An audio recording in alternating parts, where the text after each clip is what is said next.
Ikalima nga Domingo sa Pasko sa Pagkabanhaw, Mayo 10, 2020.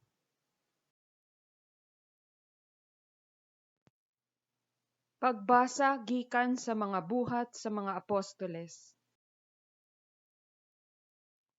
Ug unya, niadtong mga adlawa, sa nag-anamnag kadaghan ang mga tinun-an, dihay pagbagutbot sa mga Hudeyong Gresyanhon batok sa mga Hudeyong lumad, tungod kay ang ilang mga babaying balo pagahisayloan lamang sa inadlaw-adlawng pagpangapud-apud sa mga kabuhian.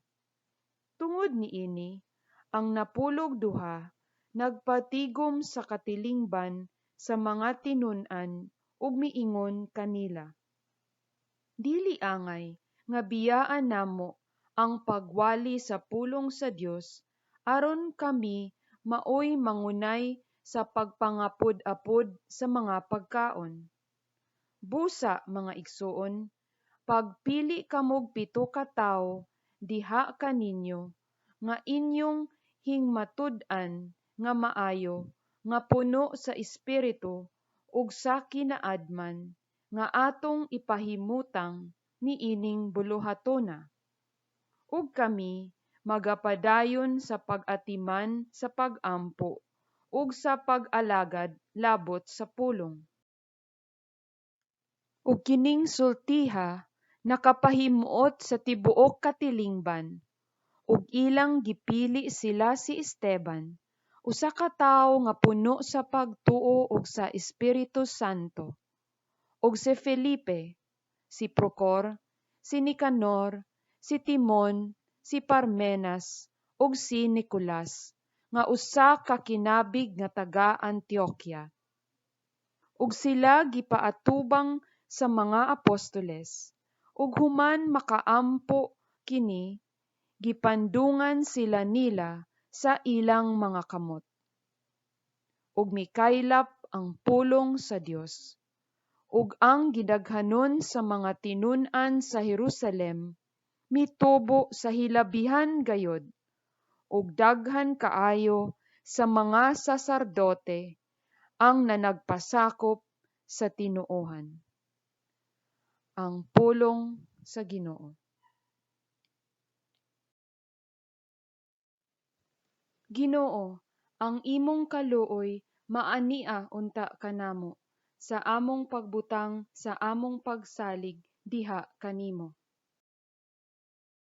Panglukso kamo sa kalipay kamong mga matarong diha sa Ginoo, ang pagdaig angay sa mga buutan. Pasalamati ang Ginoo diha sa Alpa, sa lira nga may napulo ka kuldas. Awiti ang iyang kadayganan. Matarong ang pulong sa Ginoo, ug ang tanan niyang mga buhat kasaligan. Mahigugmaon siya sa kaangayan ug katarong. Puno ang yuta sa kaluoy sa Ginoo.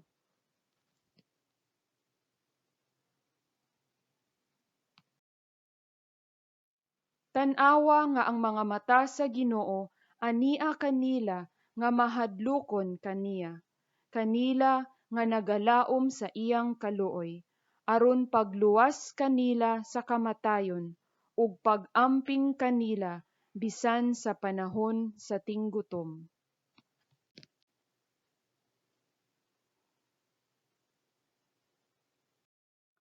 Kinutlo gikan sa unang sulat ni San Pedro. Dumuol kamo kaniya sa buhi nga bato, nga tuod sinalikway sa mga tawo, apan pinili ug minahal sa Dios. Ug ang inyong kaugalingon usab, ingon nga mga buhi nga bato, ipahimo ninyong espirituhanon nga balay, nga mahimong balaan nga pagkasasardote, alang sa paghalad og espirituhanong mga halad nga pagakahimut-an sa Dios pinaagi kang Hesukristo. Kay ginaingon diha sa kasulatan, "Tan-awa, ginapahiluna ko sa Sion ang usa ka bato nga pinili, ang bililhong bato sa pamag-ang, ug siya nga magasalig kaniya dili gayod maulawan.